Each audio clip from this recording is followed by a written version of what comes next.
Before I was born, my parents converted to vegetarianism. They felt it was the best thing they could do for the world. As I grew up, I considered the many dietary choices I could make, but decided that vegetarianism was the best thing for me. My name is Maya Tooley, and I have been vegetarian my whole life. Natural resources are being depleted as we speak. An obesity epidemic continues to rise, and thousands of helpless animals are being subjected to daily cruelty and violence. The essential resources of the earth are rapidly being used by the meat industry, compromising the rest of the world. Acres of rainforest are clear-cut to provide pasture areas, and all the nutrients vital to the regeneration of forests go with them. Carbon emissions from an average U.S. diet are higher than those from lighting a house for a whole year, or those from flying 2 round-trip flights. Water, a resource crucial to the survival of any living organism, is fast being consumed by the meat industry. 2,464 gallons of water are used to produce 1 scant pound of beef.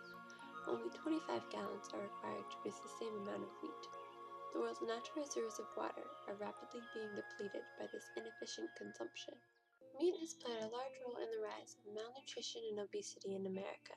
Many Americans consume too much protein and fat in the form of meat, which has been linked to the formation of kidney stones and cancer. Meat eaters are at a greater risk of developing heart disease, cancer, osteoporosis, obesity, diabetes, and many other chronic diseases. A vegetarian diet provides chemicals that fight cancer and protective elements such as selenium, folic acid, vitamin B12, and an abundance of antioxidants.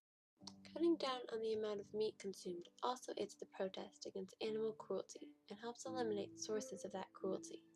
Animals raised on factory farms are subjected to inhumane treatment and violence. Workers carelessly throw dead or nearly dead pigs into a pit that is later piled with dirt to be used again.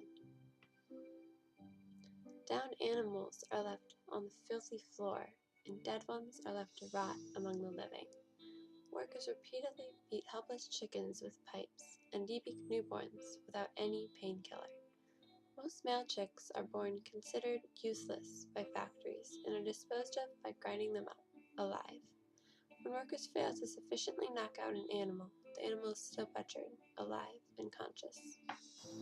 Being vegetarian does not cross many people's minds, but it should. To those to which eating meat is a common custom and practice, it is understandable that adhering to a meat-free diet is difficult.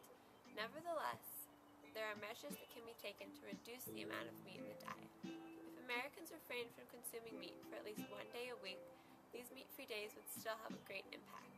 The meat that is consumed can be cruelty-free, derived from animals not raised on factory farms. The more people who accept the challenge of vegetarianism, the greater the impact it will have on the world and its inhabitants.